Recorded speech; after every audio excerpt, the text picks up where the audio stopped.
Good morning, everybody. Welcome. This is the finale. Everybody will be presenting their final project for materials and methods of construction. Welcome. Good morning. My name is Leila, and this is my final project. I choose bamboo as a material of construction.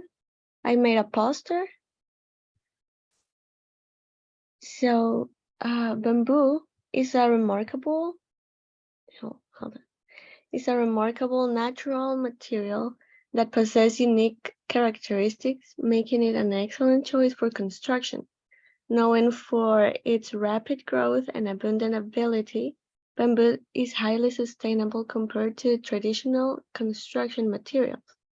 Its strength, durability, and flexibility make it a versatile resource for various applications, ranging from simple structures to complex architectural designs. Here you can see some facts, important facts of the general facts of bamboo as a material of construction. Is highly fire resistant, environmental sustainable, easy to maintain, density and durability. It has termite resistant and resistance to mold. So for my presentation, I choose 6 specific points or topics.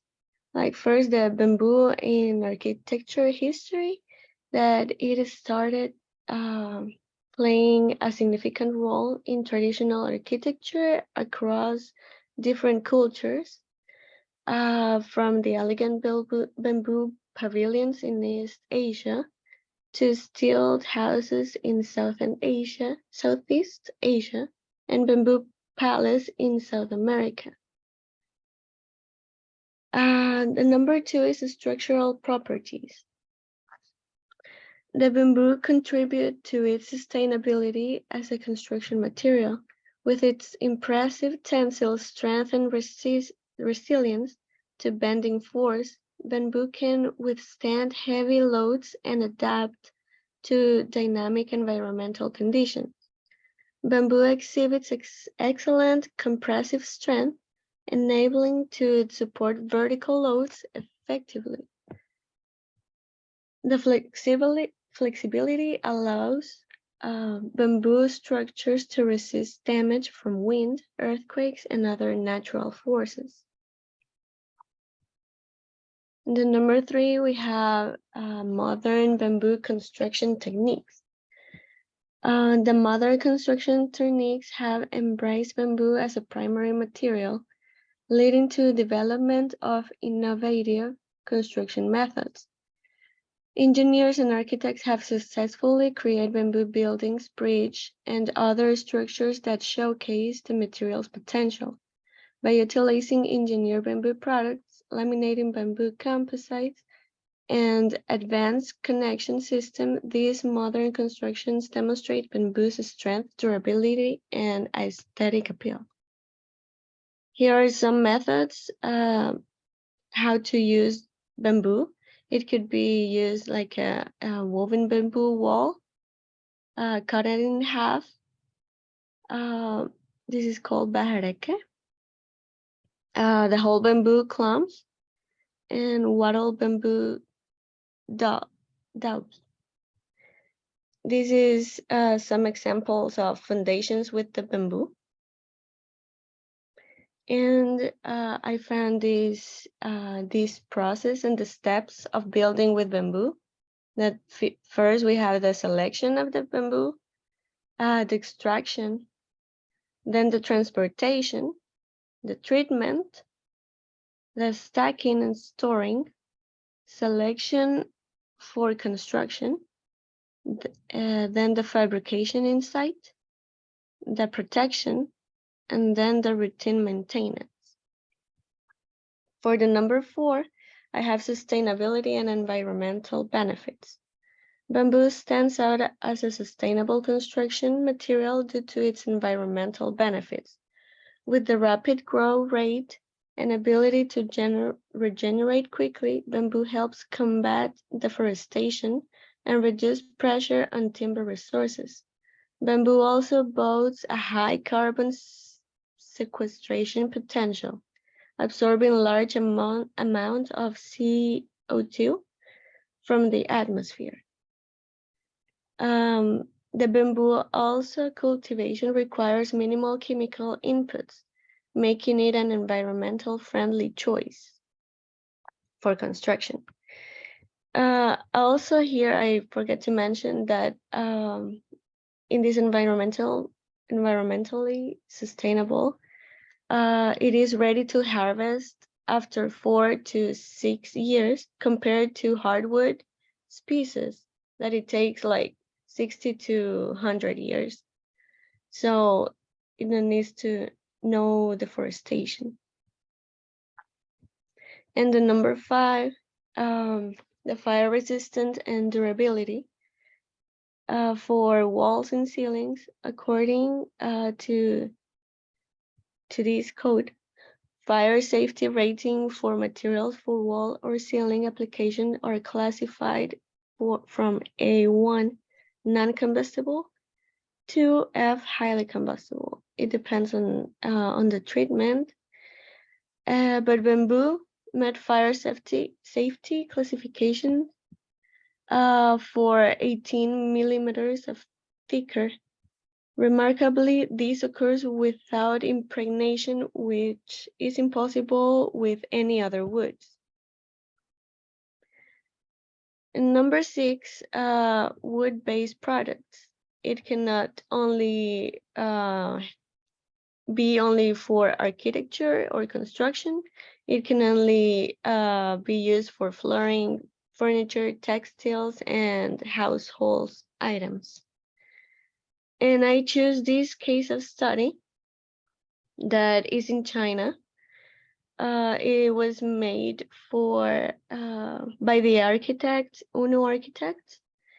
It is for a museum and exhibit. It was created it was built in 2022. And here you can see like all the structure is made of the bamboo. And I found it very beautiful. So this was my presentation. Thanks for listening. Final presentation. My name is okay.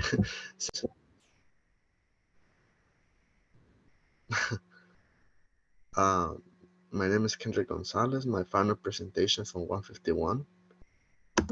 So types of building: wood mass timber. Mass timber construction is in construct. So like frame wood construction is built using a category of engineered wood products typical made of large, solid wood panels, columns, or beams often manufactured off-site for load-bearing wall, floor, and roof constructions.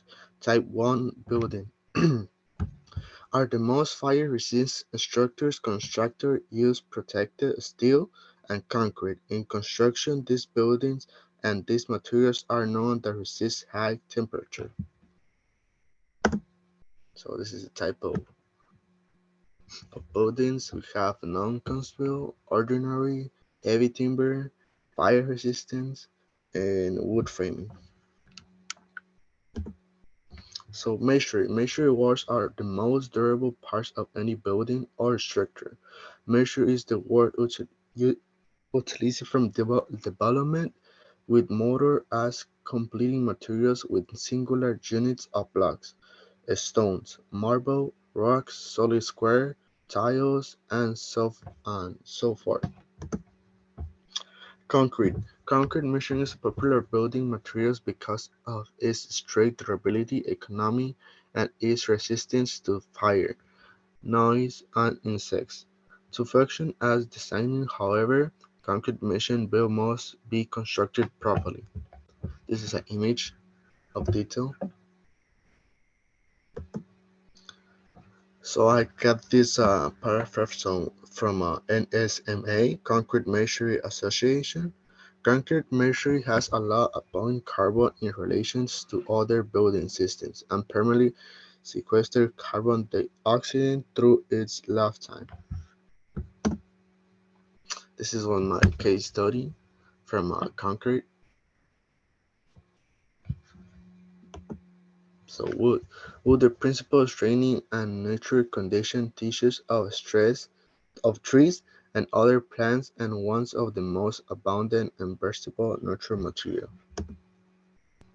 The three type of wood: softwood. Softwoods are the wood and lumber which are milled from comfort trees.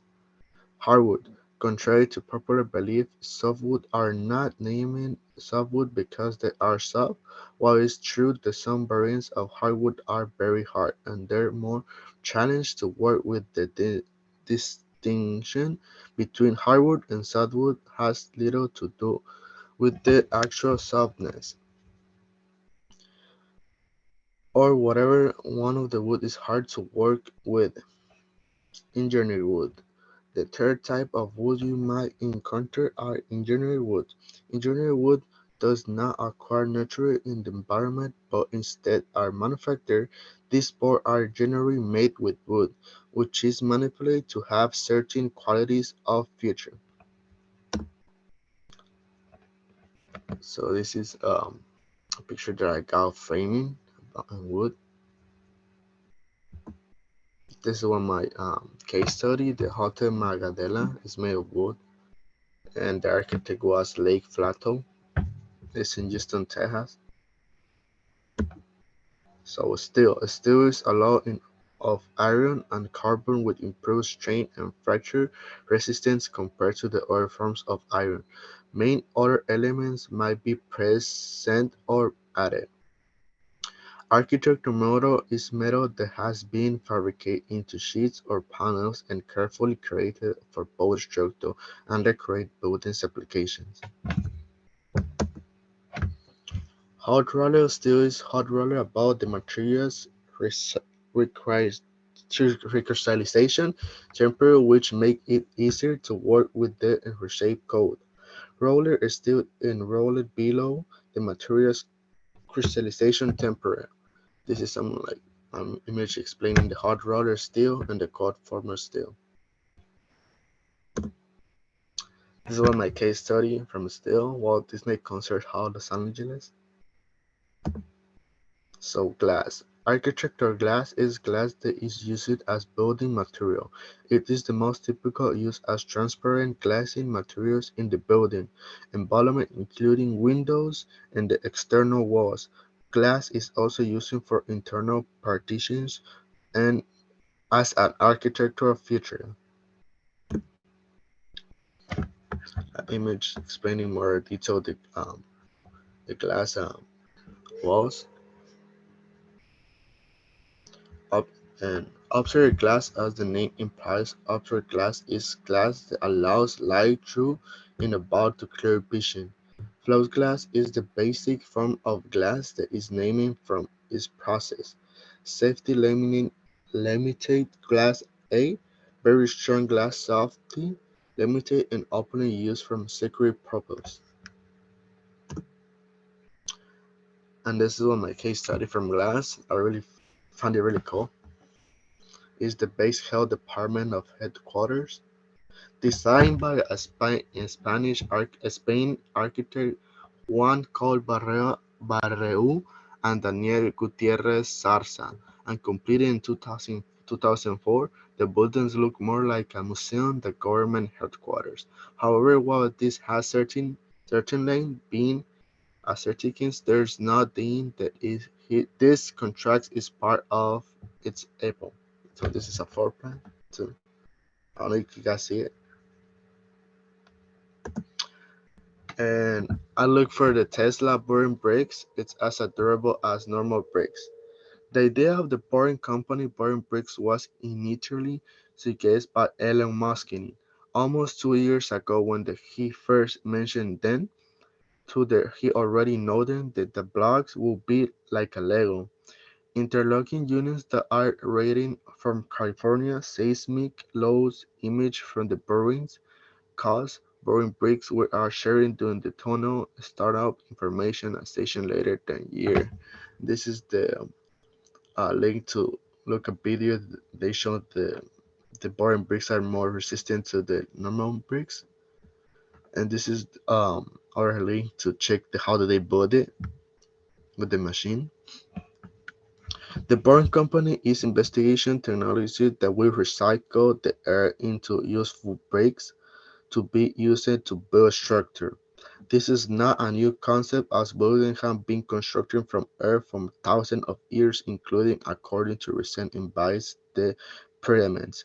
These bricks can potentially be used as a portion of the tunnel lining itself, which is typically built from concrete.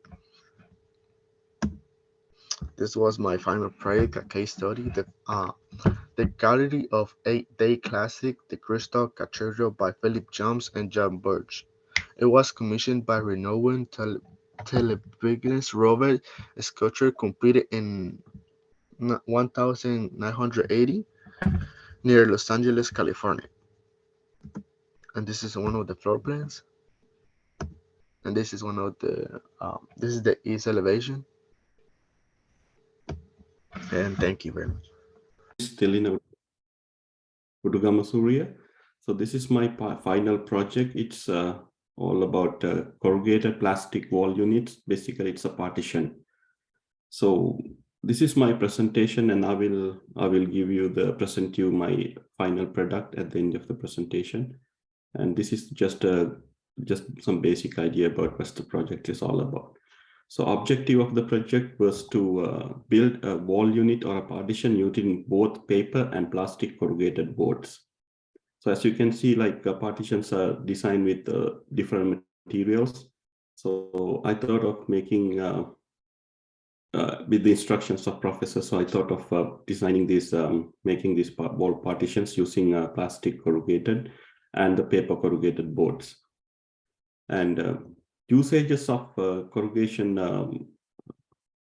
these boards are you can see a lot of places, and they can use as non-load bearing partition walls because of the flexibility and everything. So those cannot bear load. So in the room dividers, that's the common usage, and privacy walls and infant play area dividers.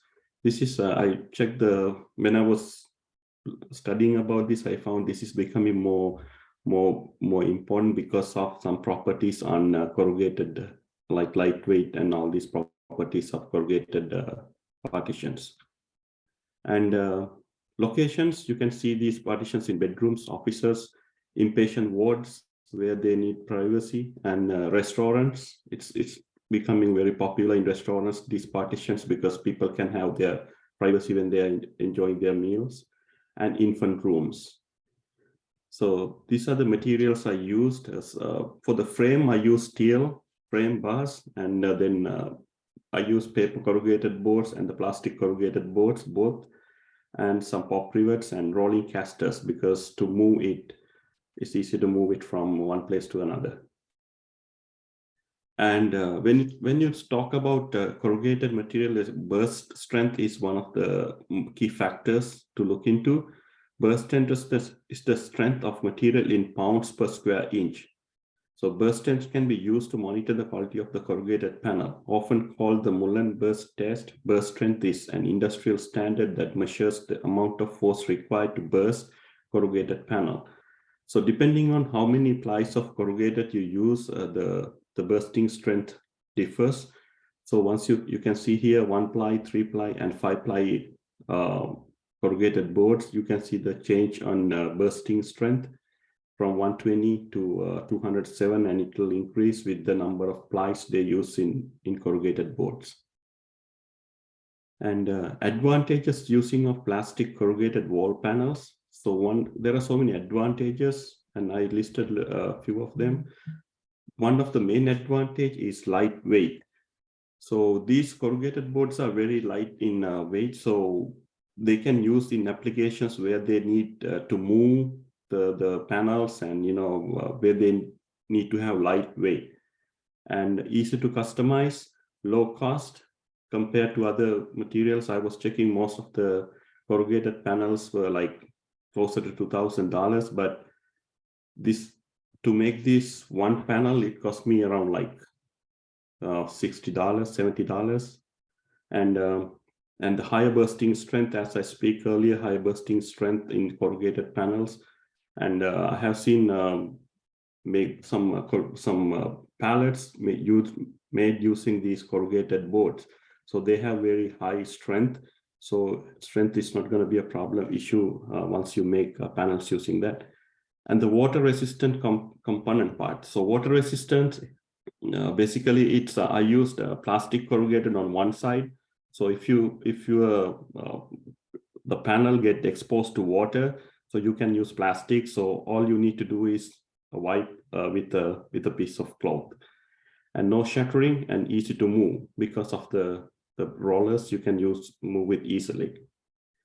So once the next slides take you to the customized corrugation panels. So corrugated panels is any design or art can be achieved easily when using corrugated panels. So you can see how they use these arts to add more design and craftsmanship to your house, your restaurant, or the location.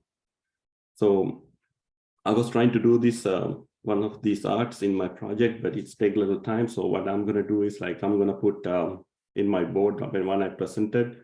So I will finish my presentation. I mean my project with putting our Los Angeles Trade Tech logo and creating something with our architecture design and all the information about the architect project, so that we can keep it in our lab. So I went to the lab last week, so we can keep it inside the lab. And no shattering. So corrugated panels do not shatter during any breaks or natural disaster when which minimize the injuries. So, and you can see here corrugated panel, no shattering. So normally once you use glass, there can be shattering. So that can damage or hurt people. So once you use corrugated panels, there's no shattering involved. So it's one key advantage of using a corrugated panel, especially in a state like California, where we are having earthquakes and all these. So, and let's say you're using these corrugated panels as a divider in your kids' room. So you can rest assured, there's not going to be any shattering and, glass around once they have any natural disaster. And the same time, it's the lightweight corrugated panels or partitions are lighter than wooden or other partitions. Falling panels on humans during earthquakes would not incur bodily injuries. So this is one of the key advantages, because we are living in the earthquake zone. So anything, once you build any wall or partition using corrugated panels, there's not going to be any harm to the people who are living during the earthquakes. And plastic corrugated partition, well, some advantages is using mega waste pollutant for the benefit of the mankind. So I was thinking of talking about it, but even though I didn't use it, so we can use recyclable plastic to to produce all these partition walls. And global plastic waste regenerates more than double from 2000 to 2019 to 353 million tons. Nearly 2/3 of plastic waste comes from plastic with lifetime of under 5 years, with 40% coming from packaging, 12% from consumer goods, and 11% from clothing and textile. So we can use this recyclable plastic material to build the corrugated walls, which can help to reduce the carbon footprint in the world, and it can help us to get rid from get some greenhouse gases like carbon dioxide. And another advantage is corrugated plastic and paper is recyclable. When you finish with using a corrugated plastic or paper sheets, the material can be melted down and reformed into new sheets or other products. Some manufacturer may even buy back your used or unused material, so it can be taken to a local recycling facility in your area. So that's one advantage, because since this is recyclable, so we can use it again and again to manufacture corrugated or whatever the plastic, corrugated plastic partitions. So that's end my presentation. So I would like to show you my end product.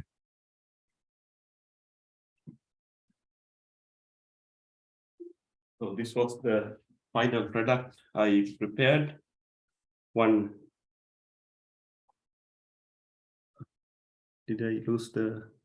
No, You can see it.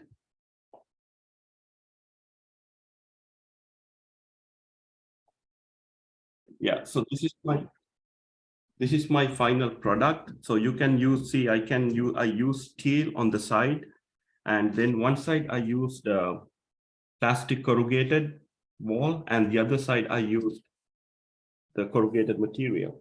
So one advantage is if you are using this in a water resistant area, you can use both sides with corrugated. I was amazed to see what's the strength of this. Once I created it, I am amazed by myself because it's very, very strong, and you can use this partition, and it's very lightweight. You can even lift from 2 fingers. And I use all the rivets around the frame to make it strength. So, and you can customize this. You can cut any design on this board, and make it very, very attractive and craft like you can use your craftsmanship to make it beautiful and make your location beautiful. And the best advantage is I was checking all these panels I was Googling the prices. All the prices are coming up around to $2,000, but it cost me around $60, including Professor provided me this, so I checked the prices to this. So including that, that's going to go up to $70. So this is more safe for kids and everything. And my next project is going to be, I'm going to put Trade Tech letters and put our division names and give it to our Trade Tech Architecture division as a gift from me. Thank you so much. If I may, this is my name is Lincoln. I started my career from MEP, mechanical, air conditioning, electrical plumbing. So first of all, I talk about the types of construction. Type 1, type 2, 3, 4, 5. Type 1 is non-combustible material, A and B. For example, concrete, CMU, steel. They are non-combustible. Type 1A and B. They're slightly different. Type 1A is 100% non-combustible. Type B, you can use fire retardant material for interior partition. That's the difference between 1A and 1B. Type 2, fire resistant rating 1 hour. Type 3, non-combustible exterior walls. Number 4, heavy timber. Number 5, wood frame prescriptive 1-story for residential 1 or 2 families. So type 5 is the least resistive type. And the type 1 is the most restrictive type. Fire-rated walls. This is a test lab for testing fire-rated wall.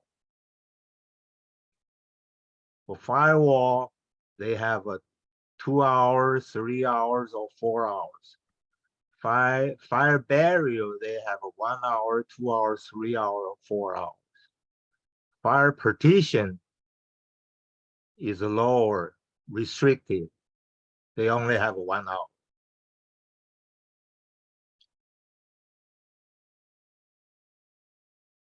So what's the difference between firewall and fire partition? Fire resistance rating construction is a crucial component in safeguarding building occupants and protecting property from damage. It slows the spread of fire and allows the building occupants to have enough time for safe escape. There are 3 types of fire-resistive assemblies. Number 1, firewall. This is the most restrictive, the greatest protection. Firewall restricts the spread of fire and extends continuously from the foundation to or through the roof with sufficient stability under fire conditions to allow collapse of construction on either side without collapse of the wall. They subdivide the structure into separate buildings. This is very important. Restrict the spread fire and it extends continuously from the foundation to or through the roof. From foundation to the roof, or even go through the roof. This is a firewall.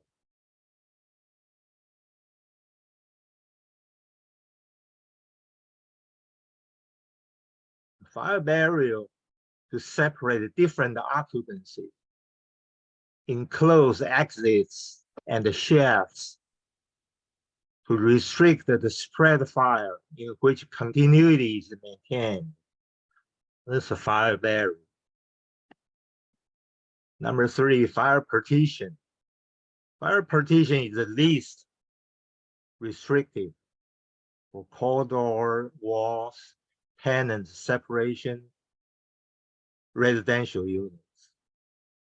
So we have 3 different types, fire rating.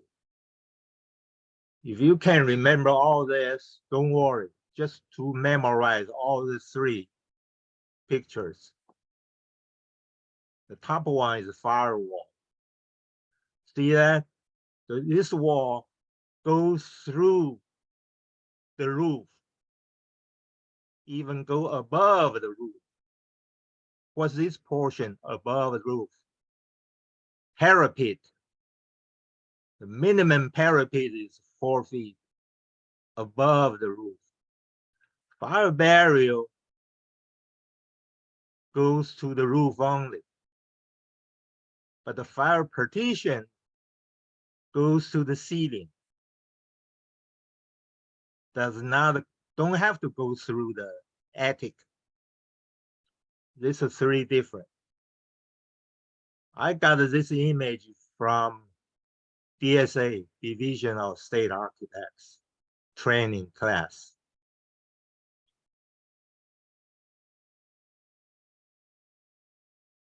Now let's talk about the use and the occupancy classification.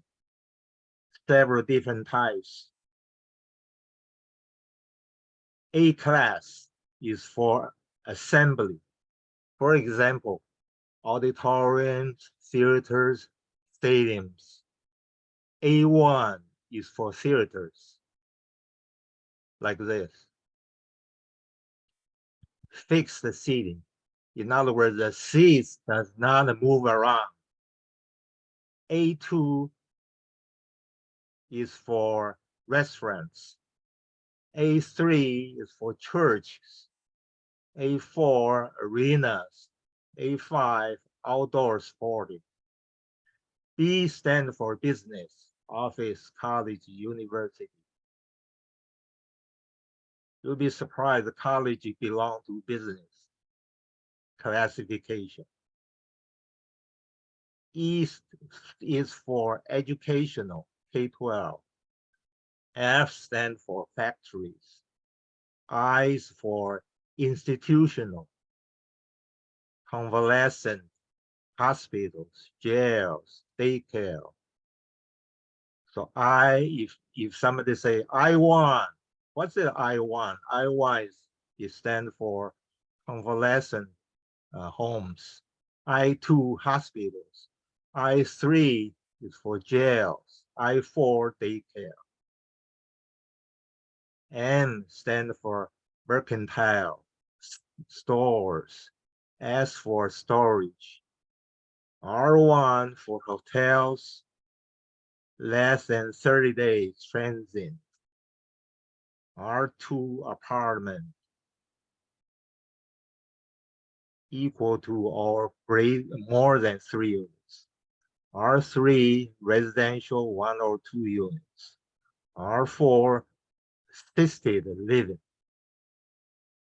This for use and occupancy classification. You don't have to memorize all this. Just remember A, assembly. This is most important. A stands for assembly, auditorium, theater, stadiums.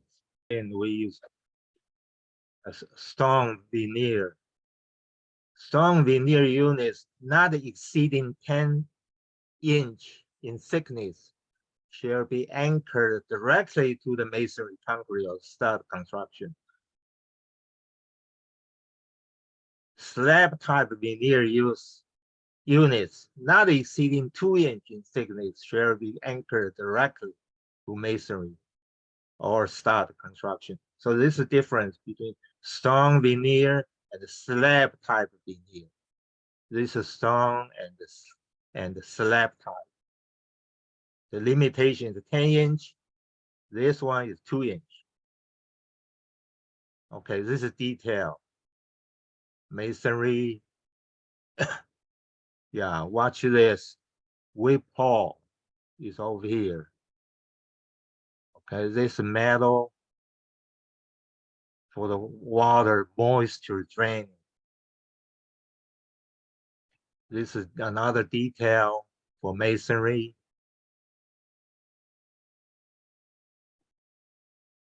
Okay, this is terminology for the masonry construction. Yeah, we got the information from USGBC-LA Green Homes. Use green material. This is very important website. Go take a look. APA, American Panel Association. Talk about engineering wood. Plywood, OSB. Radiant barrier. What is a radiant barrier? The plywood, one side is aluminum panel, aluminum film, foil, I should say, aluminum foil. That aluminum foil should facing up or facing down. A lot of people install wrong. The aluminum should facing down toward the inside. Okay, radiant barrier.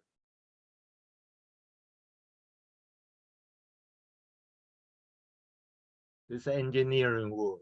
I-joists. I just pick up the most important. LVL, laminated veneer, which is this one. Glue lamp, this is most important. Remember this, glue lamp. This is glue lamp. All these are engineered wood. I-joist, LVL, glue lamp.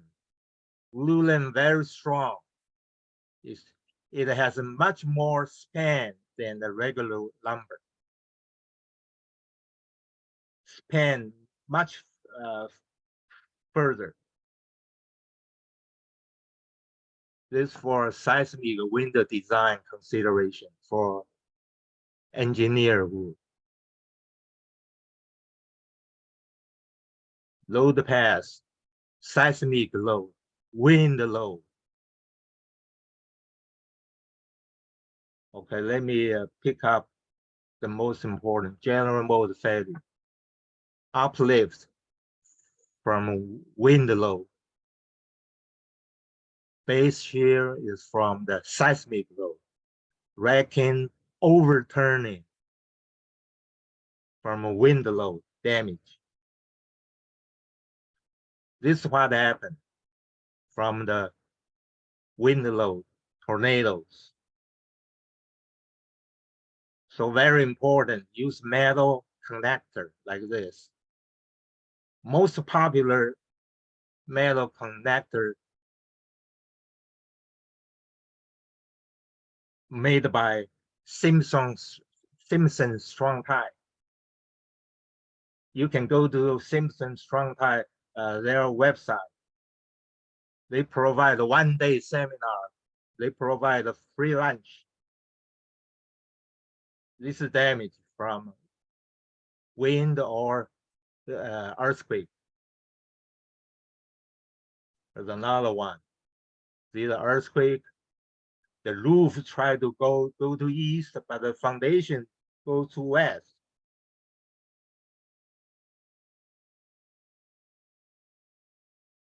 This is detail. This is a very good website, APA website. They have a Revit files you can download. It's 5 minutes is up.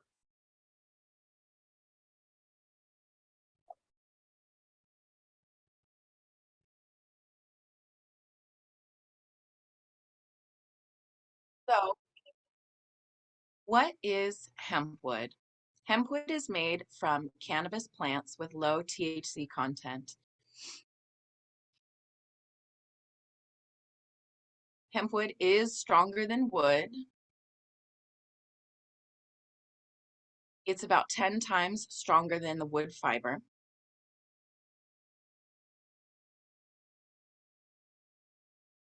Is it expensive? Well, compared to traditional wood, the production and processing is easy, so it's less expensive.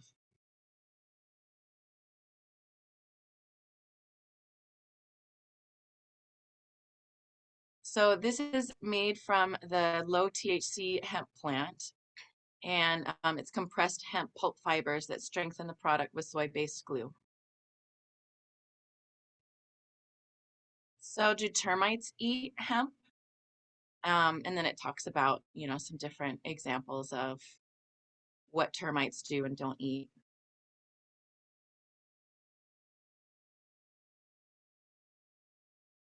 Is it possible for hemp to replace lumber?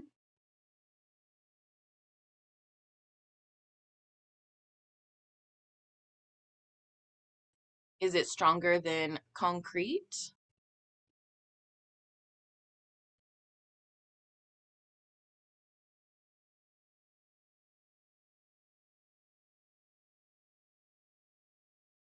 So this is one of the case studies about make hemp, not war, and in using hemp for our building constructions. In this table of contents about the hempcrete revolution for a better world, it talks about the different benefits of hempcrete, the construction materials, and so forth. That one's a really good one, this foundation. So it talks about hemp construction materials and industrial hemp, and it gives different ideas for how to use industrial hemp.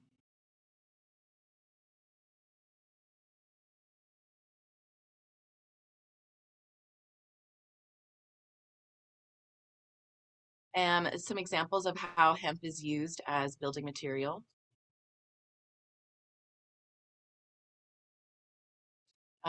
That it is strong and lightweight and breathable, it's energy efficient, and that it is flame, water, and pest resistant, that it lasts hundreds of years, it's non-toxic.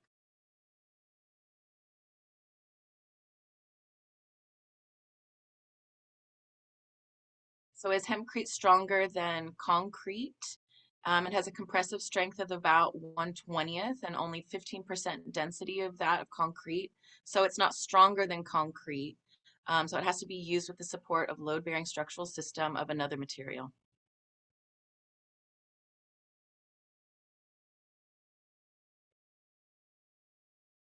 Some benefits to hempcrete.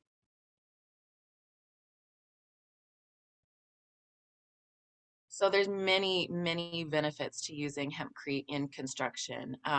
Environmentally friendly, fire resistant, a low use of chemicals, and better water usage. It absorbs moisture during times of high humidity and releases it when it's kind of low humidity. So many different benefits to hempcrete. Life of the carbon life cycle. So it offsets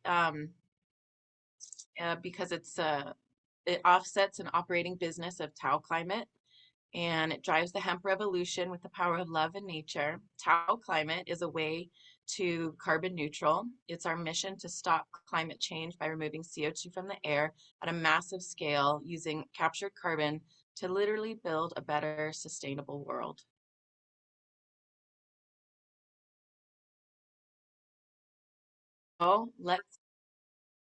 So let's get building a better world. So because it offers a range of sustainable construction materials that can help reduce the carbon footprint of buildings and infrastructure, and overall the carbon journey across the hemp life cycle highlights the potential of this versatile crop to help mitigate climate change by capturing and storing carbon dioxide.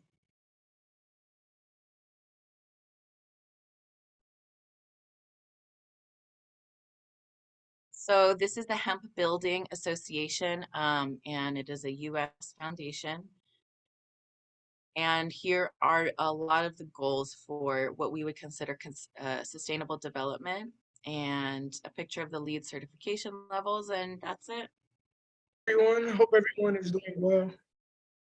You know, they're pushing through these finals with a big smile. So today my presentation would be on steel. Here's my email. Quote of the day, don't stress, just get it done. Okay, what is steel? Steel is an alloy of iron and carbon with improved strength and fracture resistance. An alloy, maybe some of you don't know, alloy is a metallic substance composed of two or more elements as either a compound or a solution. So we use steel for different types of products, whether it goes from construction to a stainless steel water bottle, to bolts, to wiring, rebar, etc. Types of steel. There are mainly 4 types of steel: carbon steel, alloy steel, tool steel, and stainless steel. Carbon steel is a low carbon steel, medium carbon steel, high carbon, ultra high carbon steel, and hard steel. The benefits: they're affordable, solid, and durable. Applications go for oil and gas industry, automotive industry, construction industry. Then we have stainless steels, which is austenitic, martensitic, and duplex stainless steels. They are highly resistant to corrosion and staining, and solid and durable. It's easy to clean, easy to maintain in a whole. It is used for food and beverage industry, medical industry, and construction industry. Here we have tool steels: high-speed steel, hardening steel, air hardening steel, and oil hardening steel. It is tough and resistant to wear. It is used for automotive industry, aerospace industry. Maybe Professor is more familiar with this with NASA. Here we have alloy steels: low alloy steel, medium alloy steel, high alloy steels. It is stronger and more durable than carbon steels. It can withstand higher temperatures. It is a stainless steel and can have adverse industrial conditions. It is used for oil and gas industry, automotive industry, and culinary industry, I would say. Who? Structural steel has been an integral part of building and construction since around the late 1700s. Steel frames were used by the British to reinforce their mill structures to sustain fire accidents. So I would say it took off around the industrial era, right before we came over, or during the process of coming over to the Americas.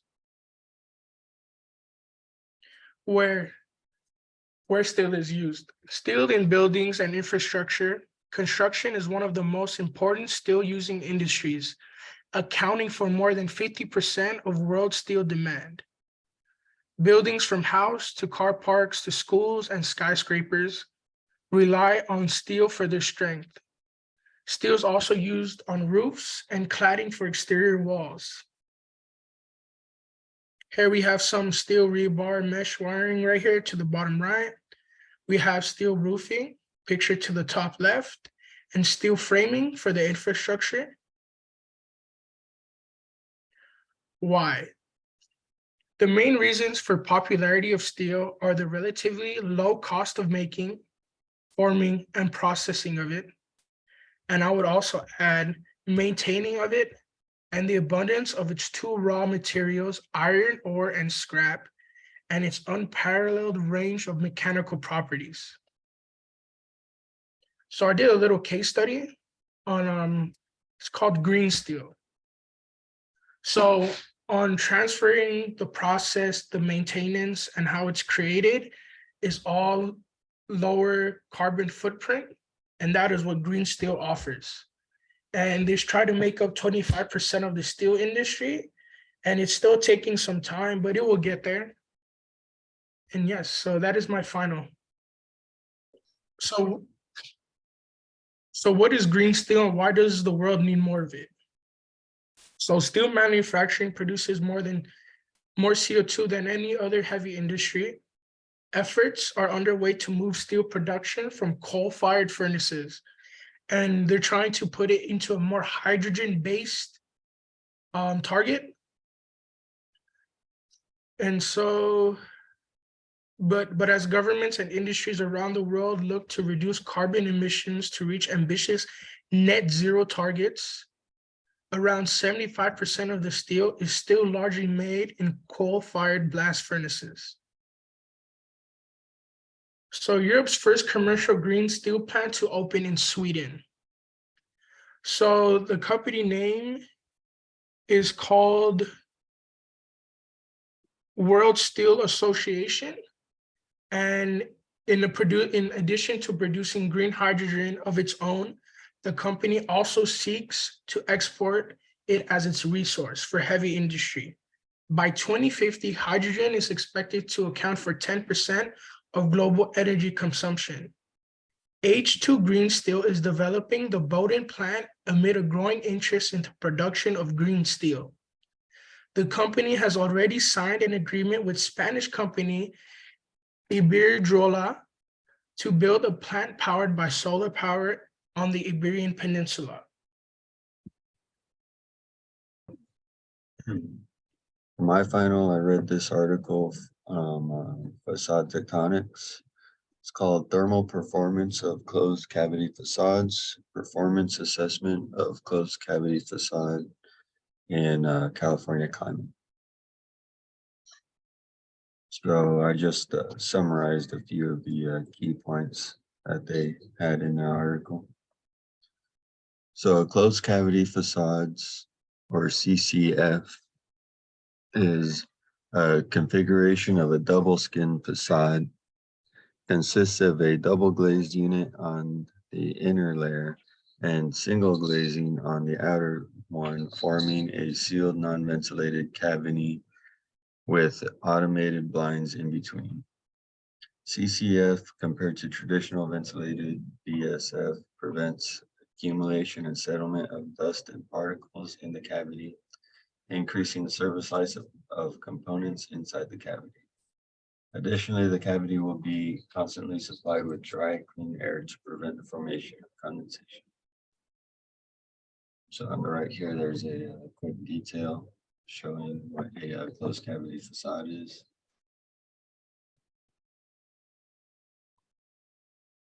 And moving on, modern glass office buildings where the window to wall ratio is close to 70 to 80% for aesthetic reasons, to maximize views and daylight enhanced facade systems compared to traditional double glazed curtain walls are needed to reduce energy demands and meet goal requirements imposed by codes and building owners.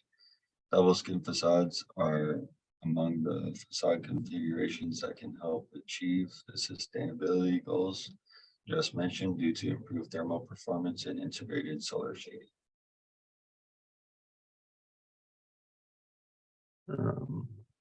So double skin facades represent a solution to reduce cooling and artificial lighting in buildings and are classified according to different criteria. Composition and properties of the external skin, distribution and position of the openings. The inlet air can be from the building indoors or the external environment. The air inlet may also be integrated with the HVAC system of the building.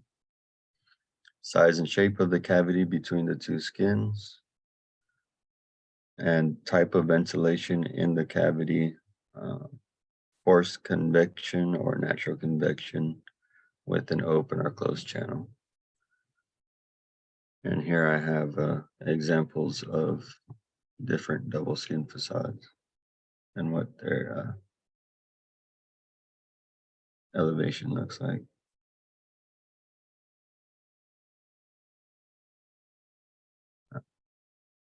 However, there are a few major limitations that undermine the implementation of the system in greater number of buildings, such as high manufacturing and installation cost, greater depth of the system. Often facade zone available are limited to 150 to 200 millimeters. The risk of condensation on the internal glass surfaces. And a naturally ventilated cavity requires access from the inside for cleaning and maintenance.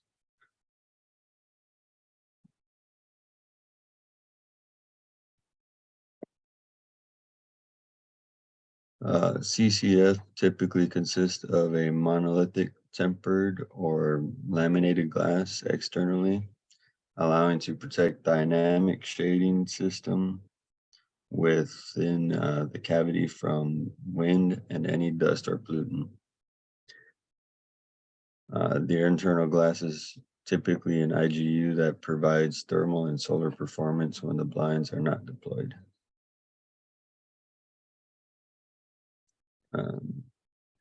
Here's a energy model.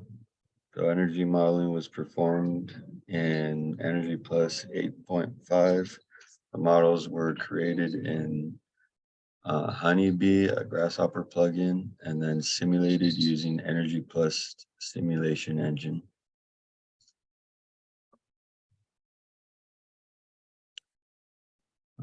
The outdoor climate data used in this study are typical weather file TMY3 for 3 different cities in California: San Francisco, Los Angeles, and Sacramento.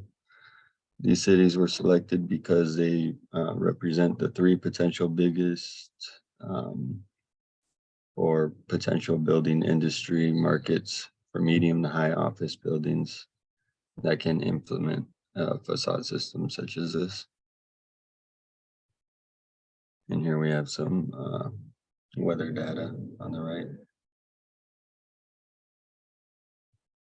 And then let's see, interior surface temperature data obtained from the energy simulations and analysis were used to compare the winter and summer thermal comfort for CCF and typical DGU facades.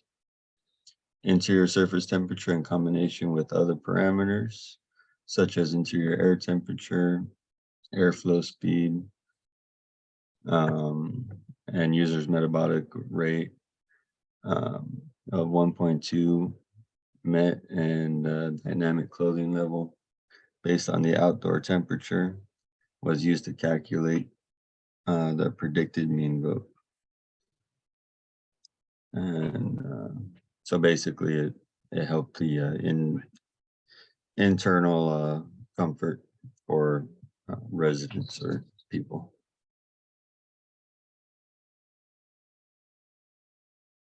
All right, here you'll know that the normal double skin facade has an opening on the inside of it for people to go in and clean and maintain. So it's wide enough. It's literally 2 wall Yeah. systems. It is 2 wall systems connected together with mullions, if I recall correctly. Thank you, Alex. Buddy, good Morning, everybody. My name is Alexis Hernandez, and this is the Materials and Methods of Construction class, my final projects. So to start off, I just took a picture of my poster based on metal and also talking a little more about LEED, which is the Leadership in Energy and Environmental Design. So off to your left on the screen, you can see that section speaking a little more about LEED, and I've also attached the scorecard. And then right next to it, we also have the divisions of construction in general, all 48. And you can see that, well, you can't really see, but number 5 is metals. And then we also have how metal is eco-friendly, it saves energy. When recycled, you're able to melt it down with an electric arc furnace, and there's a significant 74% less energy when processing secondary steel being released, and it is one of the cleanest processes in the world. Although carbon emissions are still a concern from its mining operations, it can be recycled, repurposed, and it's reusable. And it can be turned into steel supplies, and it reduces landfill growth overall, and it reduces fossil fuels as well. At the bottom, I have also attached welding and the welding symbols and other methods of construction, such as bracing and cladding, steel frame structuring, or structural framing, wire rope assemblies, structural rod assemblies, and so on.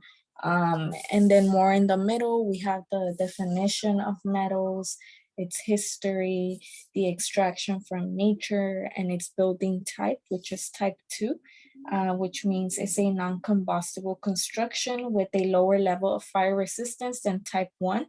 Typically, this is steel construction with or without fireproofing, and it takes 1 to 2 hours of burn resistance, depending on the materials being used along with metals. And without sufficient ventilation, temperatures can quickly rise. And then at the bottom of that, I have steel flowing lines of the extraction from nature. And below that, we have some of the details. And then I have also attached 2 case studies onto this. One of them being the Beijing National Stadium, which is also known as Bird's Nest. It was designed by Herzog and de Meuron. It was built in 2008 and it's located in Beijing, China. And it is made of 32 kilometers to 22 miles of interwoven steel struts. And it was meant to be used for the Summer Olympics and the Paralympics in 2008. And then right next to that, I have also chosen the Walt Disney Concert Hall, which the designer was Frank Gehry. It was built in 1999 all the way up to 2003, and it's located in Los Angeles, California. And it all started when Lillian Walt Disney made a $50 million donation in 1987 to start building this project. It is made up of glazed curtain walls, precast concrete, and 165,000 square feet of stainless steel metal plates, metal studs, and exterior plaster.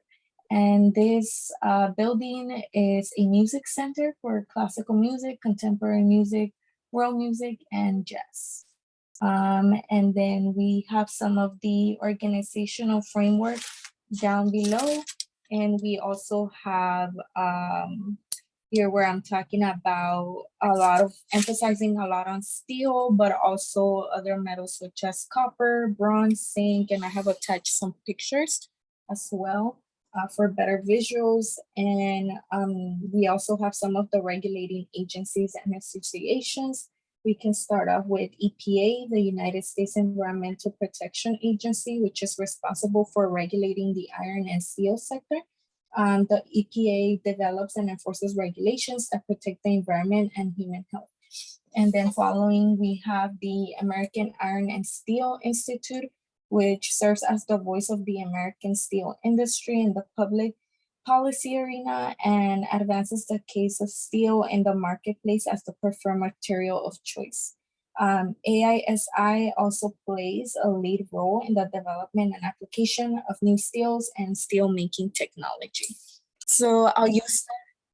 So now I will go ahead and display some of my SketchUp projects, and I've changed the materials just to be able to share with this class. The first one you can see it's made out of wood. The second is brick. The third is stone, and then the fourth I've just made it like a light yellow plastic with gray. And you can see the top picture is the front view, and then the picture at the bottom is the view of the rear. And then you can see the top view. I just instilled hardwood in the first picture.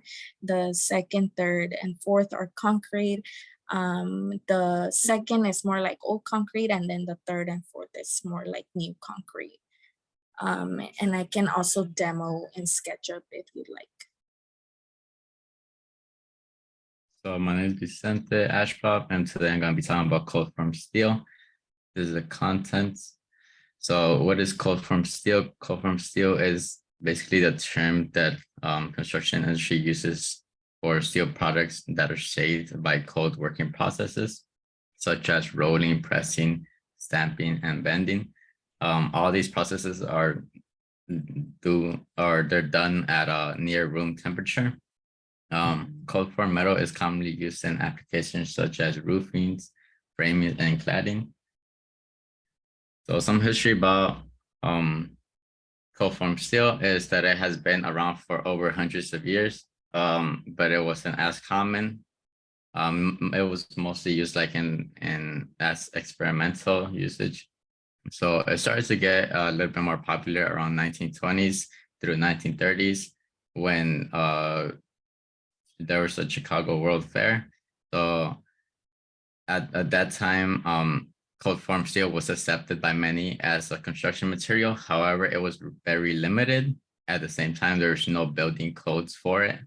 In 1933, the Chicago Fair, there was 3 companies that they featured like a cold form steel houses. So on the right here, this picture is basically the company is named Lustron Corporation. They featured these houses right here. And at the same time, around World War II, the Army was already using cold form steel like in their hangars and their little huts. The reason they liked it is because they required rapid construction. So it was cold form steel is really easy to work with, and it's also light and strong at the same time. So why is it important? So cold form steel has a lot of pros compared to a lot of other materials. One of them is that it's cost effective and it's durable. It's also very sustainable. It is a non-combustible and easy to construct with. The advantages compared to other materials are also that it doesn't shrink, it doesn't split, and it doesn't absorb moisture. It also has resistance to warping and termites and mold. So how is it manufactured? One of the ways that I talk about here is about cold rolling, which is considered metalworking. So if you look to the right, there's an example. That's basically what happens. So they put a thick, basically sheet of steel, and it goes through this roll, and it basically thins it out. So it is done at room temperature. It is done at room temperature since it's cold, and when it goes through the roller, it basically makes it more ductile and workable. Some products that are done this way are sheets, strips, bars, and rods. The benefits of cold rolling is that it actually has 20% greater strength than hot rolling, which makes it suitable for high stress applications. If you look on the top right, there's a picture that is basically how it's rolled. It's not just rolled through one mill. It requires 3 mills because since it is cold, it does need more to be rolled more than hot rolled. So hot rolled only requires 1 mill to be thinned out. But the cold rolled the cold form steel does come out lustrous, so it has a smooth and shiny surface and high stiffness.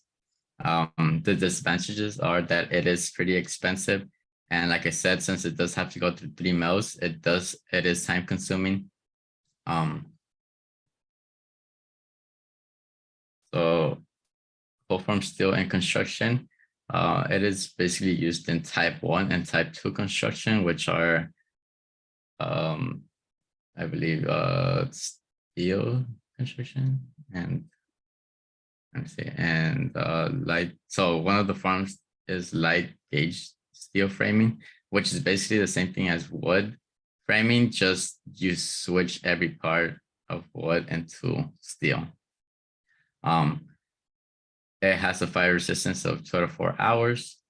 Cold form sections can be made on the side. So basically, like they could just be made in the site instead of having to bring it from like somewhere else. To the right here, just a couple examples. It literally has the same like forming of wood framing. And then the sections can also be coated with zinc and aluminum to protect from corrosion. Construction time varies. It depends on how big the project is, but most of the time it's really fast. Some constructions, some projects do take up to 4 days with like maybe like 6 construction workers. The cold form steel is pretty light, but it has a high strength, which allows greater spacings in between the studs. So a couple of sections that can be made with cold form steel are studs with C-shaped, which are used in framings of walls, columns, posts, floor joists, roof joists, and beams. As another form is tracks, which are basically to cap the bottom of and top of the steel stud walls. So there's an example right here. This is the track, and this is the stud. And another thing is straps, which are wide sheets of steel used for tension loads. And there's another example right here on the right. And this is the strap right here. And it just helps with load. In a case study I did, like I mentioned earlier, for the Chicago World Fair in 1933, there's a company called Lustron Corporation. So these are some of the buildings that they made, the Lustron's houses. There's a lot still in the world. I think there's like about a little bit over 1,000, but some of them are not considered under the NRHP, which is National Register of Historic Place. So at that time, like I said, cold form steel was barely getting like recognized by a lot of people. And it happened post-war, World War II, when it starts to get more recognition. The metal building industry and steel framing industry began to grow.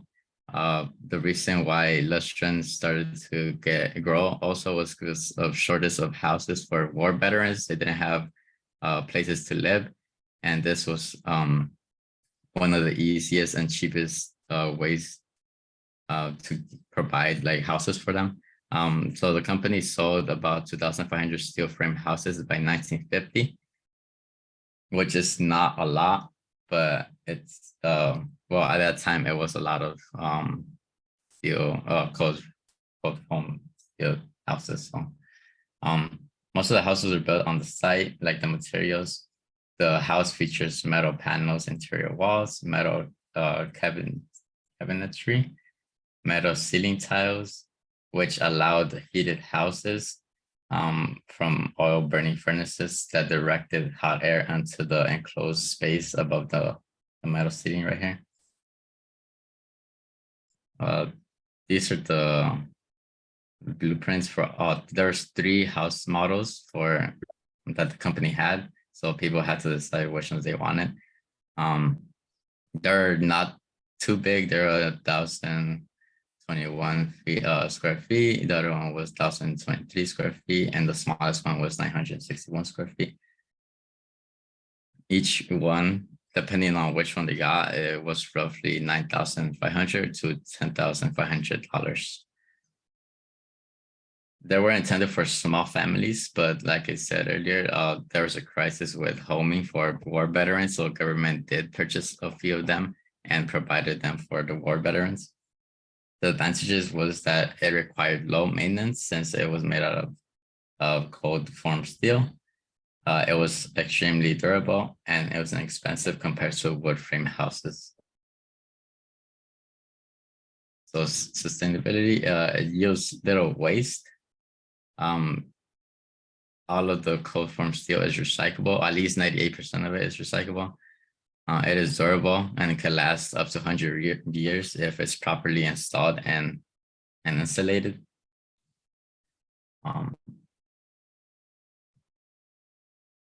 A company that I found that works with cold formed steel is called FrameCAD.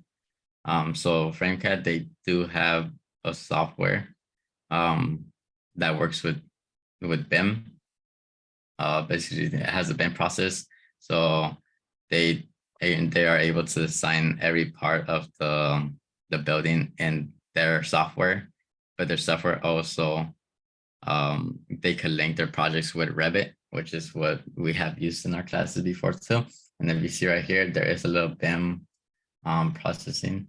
So it goes from detailing to analysis.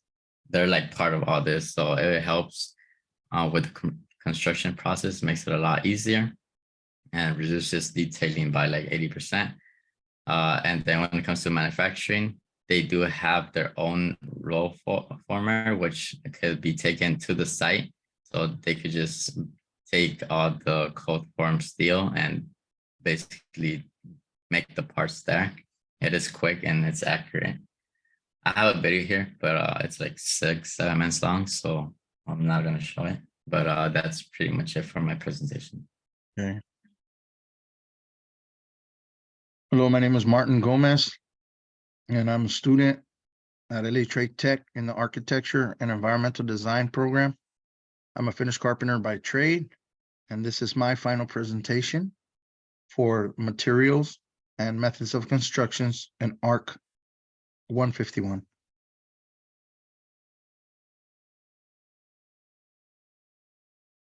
So why are materials important? Materials are important. It's the foundation and framework needed for anything that you want to build. The materials is one of the key elements for architects to achieve those qualities in their design. Every architect should understand the impact and importance of materials in architecture. An architect must understand the properties, applications, and use of building materials. What I learned about LEEDs is that LEED stands for Leadership in Energy and Environmental Design. LEEDs is the most widely used building rating system in the world. LEEDs also provides a framework for healthy, efficient, and cost savings in green building. Why are details important in architecture and construction? They are important because details show construction process, which highlights the ease in assemblage, which means its flexibility for modifications and small inaccuracies and minor mistakes. And construction details provides a complete description of specific parts of an object, such as a building and bridge, tunnels, machines, and other components, and so on. So here's an image that you can see of a building that's being detailed.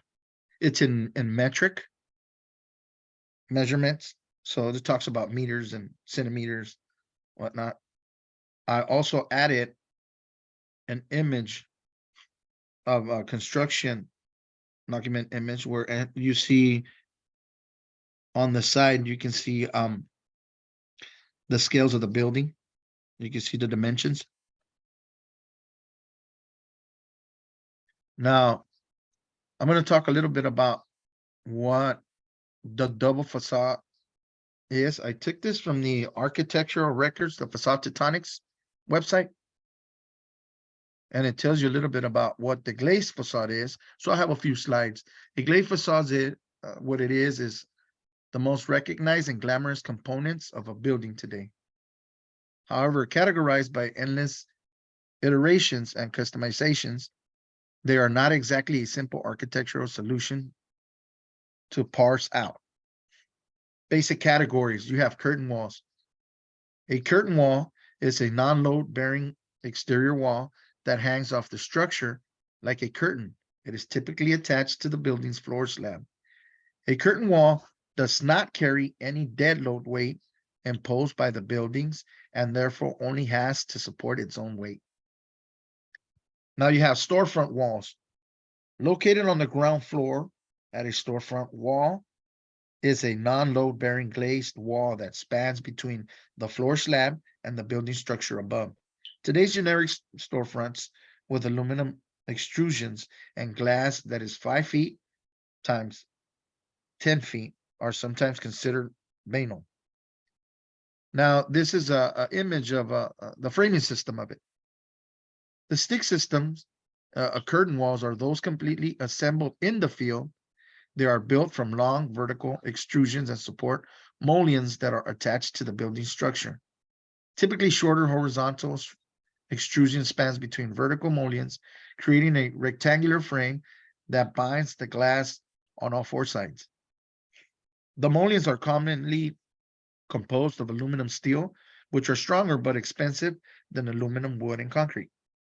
Stick systems can also be created using glass that is vertical frameless, but captures in horizontal direction, as the picture of the Grace Farms. Unitization system, curtain walls, systems that are composed of large glass units that are assembled to frame in factories and thus arrive to the construction site as an already continuous system. These units can be designed to span multiple floors or horizontal modules and can incorporate multiple cladding elements, including operable vents and windows. Semi-unuthanized system. Semi-unuthanized system combines some of the advantages feature of both stick and unuthanized curtain walls. Unlike these sticks, where glass delivers to the construction site on its own, each piece of glass is pre-bonded in a smaller metal cassette that is eventually locked into a large frame on site. As a result, on-site assembly includes connecting metal to metal frame components, mediate with gaskets with a fastened safe. It also precludes the need of site-applied structure silicone. Spandrels. Since curtain walls span across floor slabs, there is a need for an opaque cladding material that will conceal the slab edge, columns, and any mechanical system located between the floors. This is where the spandrel glass comes into play. They achieve opacity. Spandrel glass is treated with a frit film and incorporated with the assembly called a shadow box. Okay, let me go. Performative double skins. In addition, a series detail computation fluence dynamics were performed to understand the key elements driving winter and summer performance, the impact of closing cavities maximize winter U value, and the impact of cavity shape diploids and their designs in removing summer heat, the ability to reduce cavity gains by using fan-driven ventilations in the cavity, among others. See, like you can see here, just like Alex was presenting earlier, you have the room. You know, you have enough room for someone to actually walk and maintain these glass windows. They can clean them. They can go in there and remove anything that might be broken and replace it. So they have the room for that. Now, a double skin facade performance. Most of the modern designs have embraced transparency in an effort to increase occupant connection to the outdoors through access, the daylights, and viewings. Double skin facades consists of having two main glass skins such that there is a cavity between them. The cavity offers several advantages: weather protection for dynamic shading strategies, preheating, outdoor air from natural ventilation, I'm sorry, additional thermal insulation, cooler months, and additional solar gains, rejecting in the summer months. Now, this is my case study. I did a case study on the PwC building, which is the Price Waterhouse Cooper building.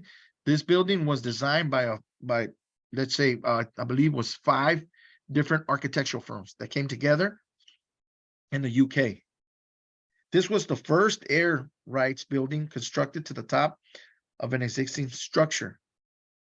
Number 1, Embarkment Place, with building over charging cross stations in the early 1990s. BDP designs office of choice of heart setting around the local neighborhoods, intended to generate warm, welcoming, feel fun in some good quality hotel environments and enhance the working communities, which reflects the dynamics of PwC. Now, this is the building. The building includes environmental innovations such as the use of 80% recyclable aggregates within the concrete use, and the recycling of waste heat to cool and warm the building. 25% of energy produced on site using recycled cooking oils, and the use of solar thermal panels. The building is 48,000 square meter building, has 4,500 working stations and caters to 6,300 staff members. Space utilization is optimized within a staff working station, sharing the ratio of 1.4, and every person booked their positions on open plans. Just like one of the architecture firms that we went to, which was Reels, they have to, log in and schedule a certain time to work. Now, the concern that the angular horseshoe-shaped building, nicknamed the Millennial Falcon because of its resemblance to the Star Wars craft from above, would limit easy circulation of people, particularly in the wing. They persuade the developers and created an internal bridge every few floors to improve circulation. The workspace is designed to be easy to drop in and feels like a place you want to work at. This is Turn's creative vista of windows from the horseshoe-looking Tower Bridge and the Tower of London, giving an inside out feeling of the building. The black argon-filled glass exterior creates an immediate presence on the river, while expansive and open atriums with a distinct dialogue columns giving a sense of scale. So my case study, the results of this environmental performance is certified as an A BRIM score of 96.3, surpassing all international. Today, the building emits 40% less carbon and one typical of its size, and 20% heat. 60% of energy needs are produced on site. And this concludes my presentation. Thank you, guys. This is my final presentation in reference to an certificate that I've taken at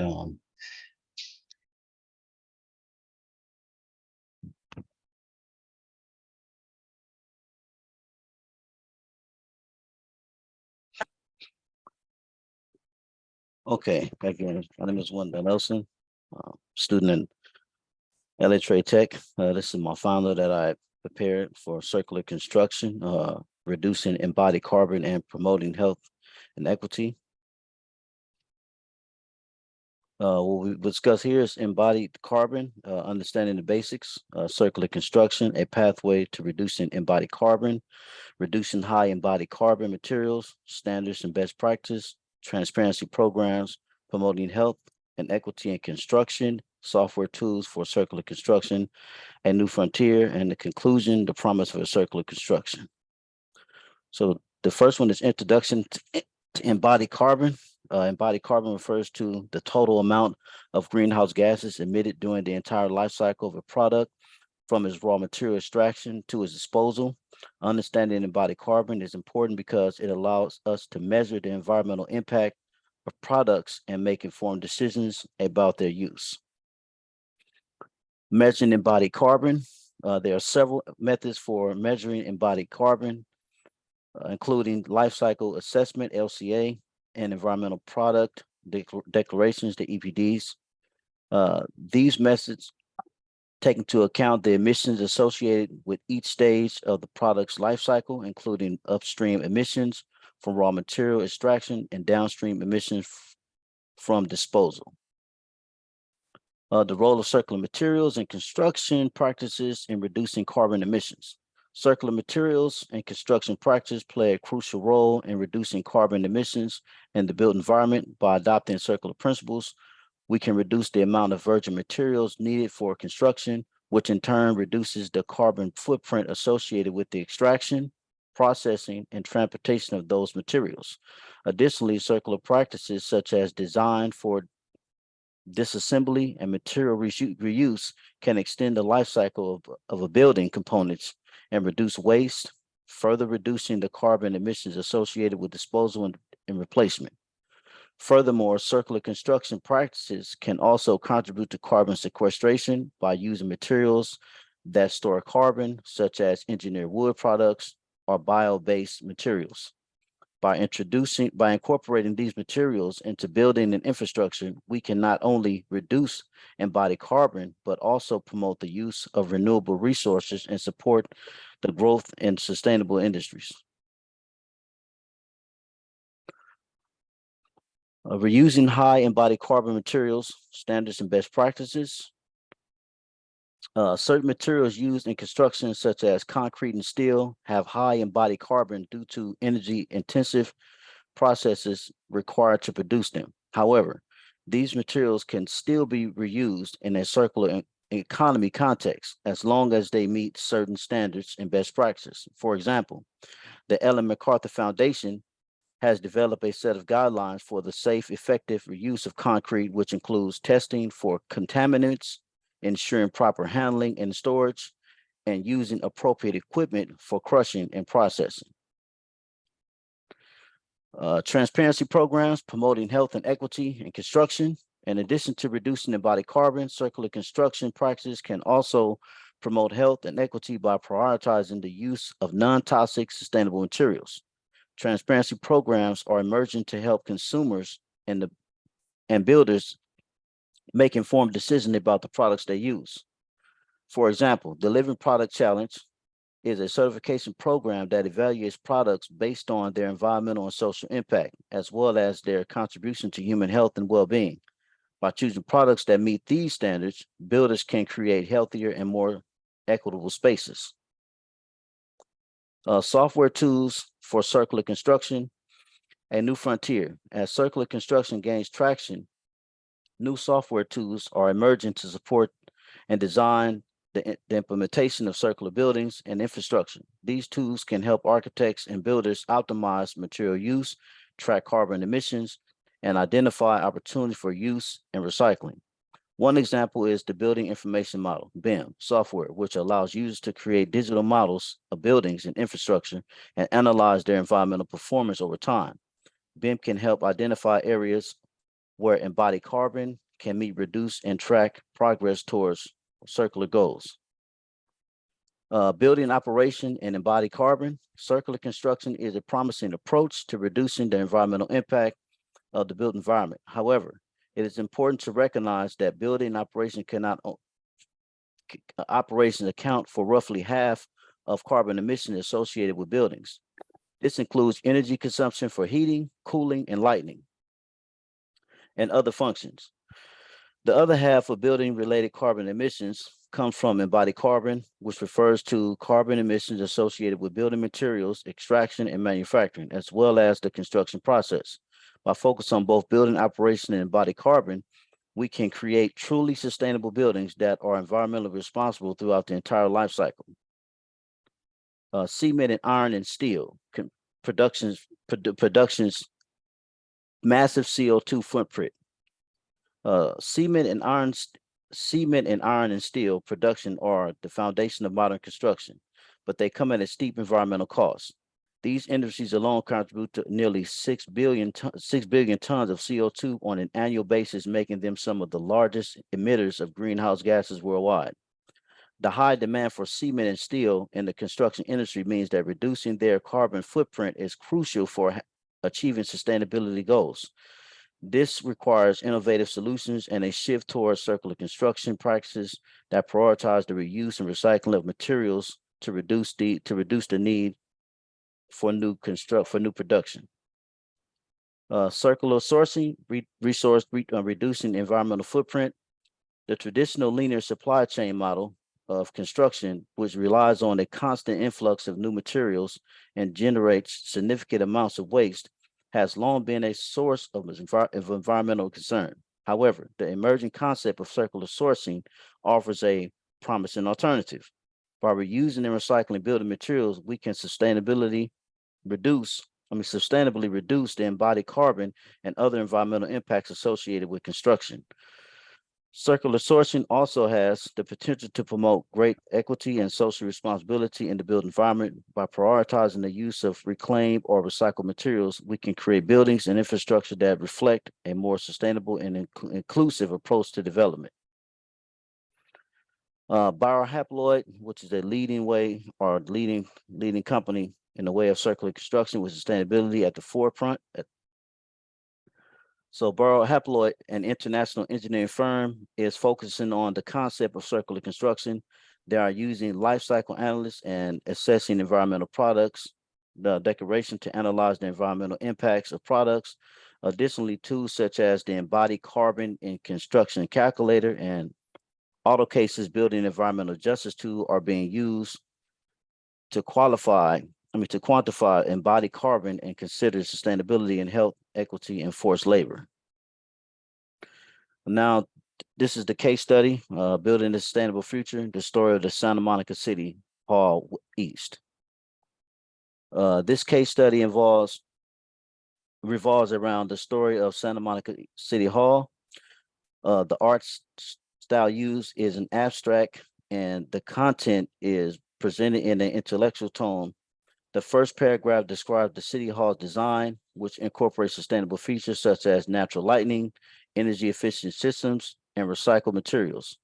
The second paragraph focuses on the building's impact on local community and the environment, highlighting how it serves as a model for other cities. Bamboo. Okay, good morning. I'm Tristan, and I did my final project on bamboo. So bamboo is a type of grass plant, and it's unique in the fact that it grows extremely fast, and it only takes around 3 to 5 years to mature to harvesting height at around 10 feet tall. And then it's unique to East and Southeast Asia, but it can grow in a variety of soil and climates. And so one commonly used bamboo species for like building structures is the giant bamboo. And then so how bamboo grows is that it spreads its roots and then new shoots will come out. And this is why it's such a unique plant. And then modern bamboo farms don't require a lot of setup as bamboo can grow fast and without the need of fertilizer. And then once you harvest the mature bamboo, new ones can grow in their place as long as the root system is intact. Can you make it And any moving on. bigger, any more full screen? This is the biggest I can get. Is Okay, it that's showing up small on your end? No, it's fine. Please keep going. Okay. So characteristics of bamboo, due to its solid fiber and thickness, bamboo actually has tensile strength equal to steel and impressive compression strength. And so what bamboo is commonly used for is roof trusses, bridges, and other structures. And then moving on to disadvantages. So the main disadvantage of bamboo is that it's very susceptible to deterioration and it usually can't last long. And so also if the humidity is too high or there are insects, those are additional dangers. And then finally, its load bearing capacity is low. And so that's why the bamboo industry is researching into like stuff like bamboo composites or engineered bamboo. And so there needs to be more research into like making it a more widespread material. Costs, so current day costs, bamboo poles cost $1 to $10 per linear foot. Bamboo flooring is $2 to $10 per foot. Bamboo plywood is $3 to $20 per foot. and engineered bamboo is going to be more expensive because it's been treated. And here's a little chart I made of showing like the minimum and maximum each one is. Techniques on handling bamboo. Basically, you can either split the bamboo or also commonly done is bending it. It actually makes it stronger once it's bent. And then in structures, before using it, bamboo actually has to be dried out completely because it will shrink to the water inside it. And then from there, you would attach bamboo using cord, like nylon or steel cords are commonly used today because you can't use nails or it will split the bamboo. And then some practices also attach wood cylinders to the end of the bamboo just to make it stronger. And then there's a few different cuts. I won't go too into detail, but this is also a traditional method of attaching bamboo. Is bamboo sustainable? Yes, it is.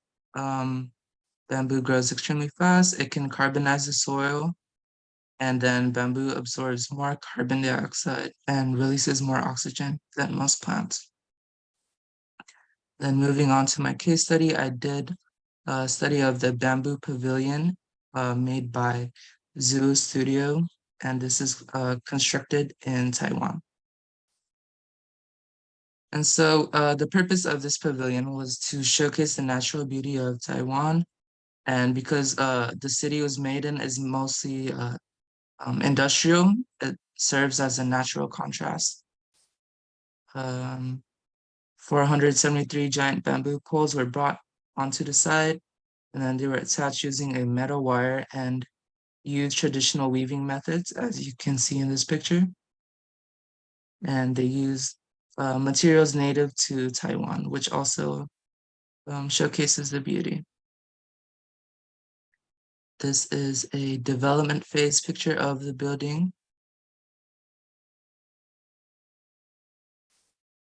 This is a floor plan of the building and a section view.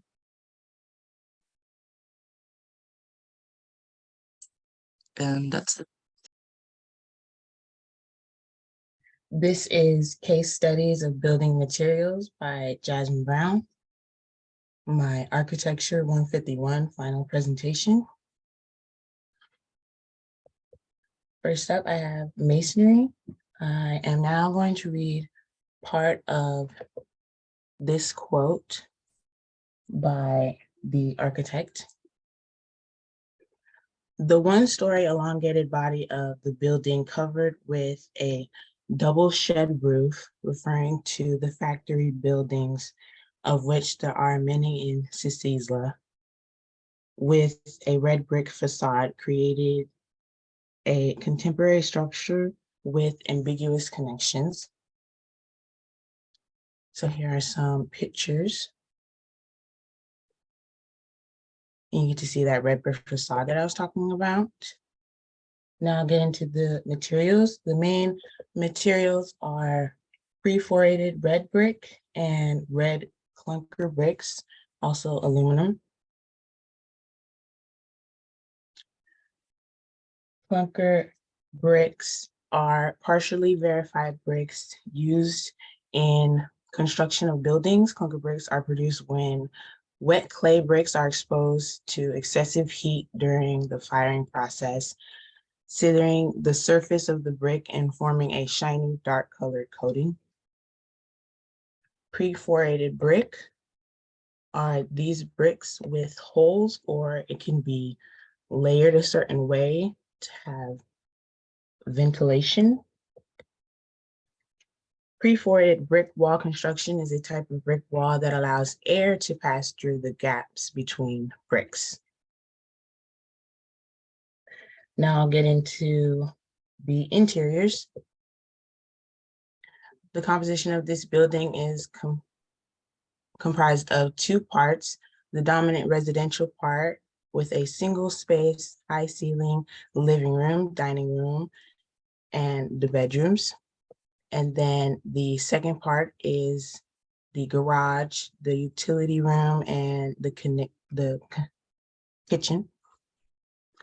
This house is 3,067 square feet. Here are the architects and interior designers, the city and the country where this house is located. Here we have the south elevation, the north elevation, east and west. Here is a little bit talking about the inside, how the red brick facade is continued on the inside, and talking about the black aluminum windows that you can see here. Okay, so next I'll get into concrete. Here are some pictures of the house that I'll be talking about. So this house, despite it being tiny, the solar powered concrete dwelling lives large thanks to San Diego's architect, Jonathan Siegel Creative Solutions, for offering outdoor space without sacrificing privacy. So as you see, the entire house is built of glass and concrete.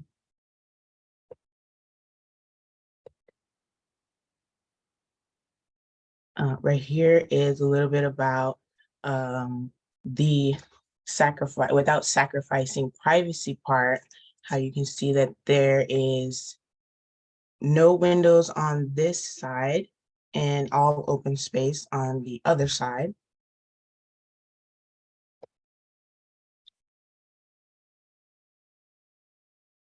This house is 5,300 square feet. It's a single family residence designed and constructed entirely out of cast in place concrete on a 5,000 square foot lot. This house is 3 stories, 1 below, 2 above grade. Due to the large expenses of operable glass, the thermal mass of the concrete, sun shading and insulating effect of the pool, the solar array of the roof accomplishes supplying nearly 100% of the home's required power. So here are some pictures of the inside.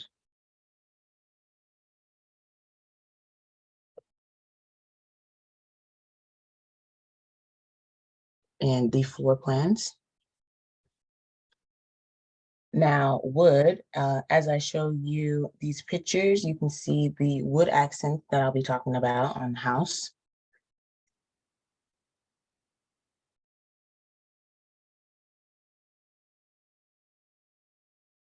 Natural materials combined with a robust and modern design form the perfect combination in this villa, located in the dunes of Zeeland, the Netherlands. To reach the entrance, you walk up the artistically designed stairs that climb the dune. The material for the wood is dark stained timber. Consideration was also given to the environment in the facade materials. Sustainable materials such as wood and natural stone allow the house to melt away into the surrounding area and environment. On the inside of the house, a warm and natural interior has been created by using different tones of wood and natural stone types. Here we have the west view and the east view, and another view of the house. Here are the fixtures, and you can see the natural and different tones of wood that I was talking about.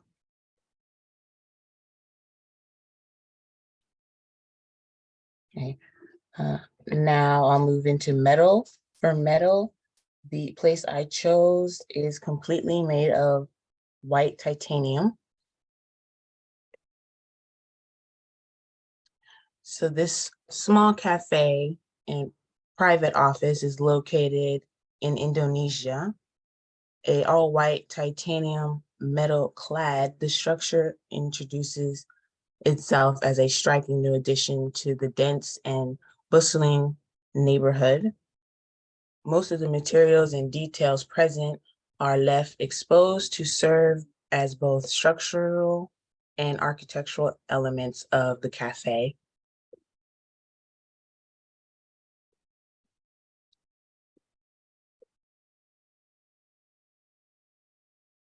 As a small space, visual connectivity is present in each of the levels throughout the open plan, with openings on the walls. The relationship between the old and new buildings are amplified with intertwined programs between them. The existing building hosts the bar, kitchen, and indoor dining area, while the new structure accommodates the office and semi-outdoor dining area. Lastly is glass. This Louis Vuitton factory is built with complete laminated glass.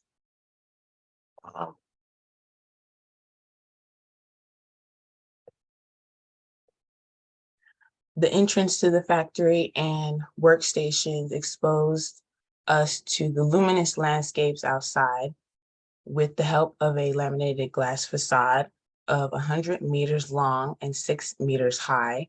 Oriented towards the north, this unique panorama brings the soft natural light and offers the variation of all colors of nature, following days and the 4 seasons. Here's the material. Designed and built in less than 12 months, this factory was the result of an efficient and successful partnership among the key players, the client, the architect, and other relevant building companies. This is a little bit about the manufacturing and about what the building is used for. And then here are some pictures of the inside and also a little bit of the outside. And that concludes my presentation on case studies of building materials. Thank you.